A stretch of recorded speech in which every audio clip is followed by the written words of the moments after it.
Sunan Kalijaga adalah seorang tokoh Wali Songo, dikenal sebagai wali yang sangat lekat dengan budaya adat istiadat Jawa di Pulau Jawa. Sunan Kalijaga mempunyai cara yang berbeda untuk menyebarkan agama Islam, di antaranya dengan memasukkan dakwah ke dalam tradisi dan budaya Jawa. Sunan Kalijaga memiliki perjalanan hidup yang berliku, sebelum akhirnya menjadi bagian dari Wali Songo. Pria yang lahir sekitar tahun 1450 Masehi itu memiliki nama asli Raden Said. Beliau merupakan putra dari Tumenggung Wilatikta, dan merupakan keturunan dari pemberontak legendaris Majapahit Ronggolawe. Sebelum Raden Said lahir, ayahnya memang sudah memeluk agama Islam, meskipun seorang Muslim. Ayah Raden Said dikenal sangat kejam menetapkan pajak yang tinggi kepada rakyatnya. Saat usianya masih muda, Raden Said tidak setuju atas perlakuan sang ayah kepada rakyatnya, sehingga dia sering melawan kebijakan-kebijakan ayahnya. Bentuk pembangkangan yang dilakukan Raden Said adalah membongkar lumbung padi ayahnya. Sunan Kalijaga kemudian membagikan harta kekayaan ayahnya kepada masyarakat. Hal itu dilakukan saat masyarakat dilanda kemarau panjang yang menyebabkan kelaparan. Mengetahui kelakuan Raden Said, ayahnya kemudian menggelar sidang untuk menghakimi dan mengadili Raden Said.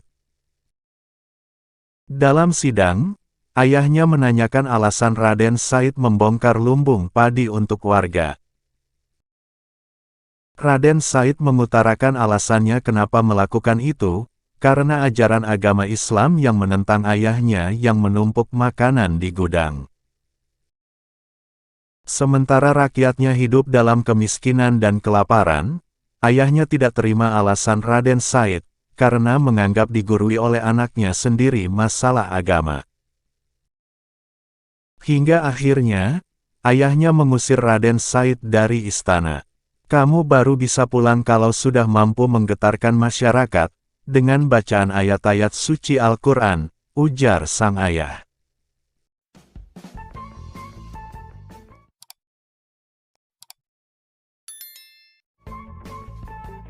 Setelah diusir, Raden Said malah menjadi perampok yang sangat terkenal, sampai di kawasan Jawa Timur. Meski begitu, Raden Said memilih korbannya hanya dari kalangan orang kaya, yang tidak mau mengeluarkan zakat. Hasil rampokannya itu dibagi-bagikan kepada masyarakat miskin, dan dari sinilah Raden Said diberi gelar sebagai Lokajaya, atau perampok budiman. Hingga suatu waktu, Raden Said bertemu dengan seorang kakek tua bertongkat, yang tidak lain adalah Sunan Bonang.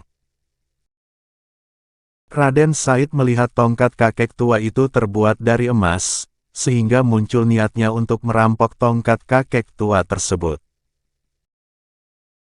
Hasil rampokan itu akan dibagikan kepada orang miskin, tetapi Sunan Bonang tidak membenarkan cara itu. Sunan Bonang pun lantas menasehati Raden Said, bahwa Allah Subhanahu wa Ta'ala tidak menerima amal yang buruk. Karena pertemuan itulah Raden Said bertaubat, dan ingin menjadi murid Sunan Bonang. Raden Said lalu menyusul ke sungai sebagai syarat menjadi murid.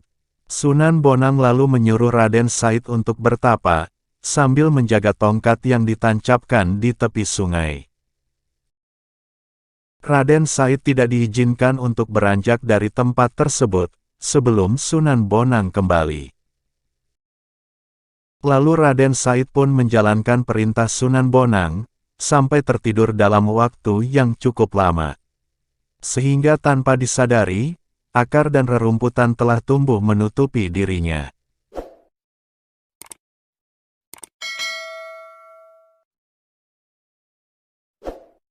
Tiga tahun kemudian, Sunan Bonang datang membangunkan Raden Said.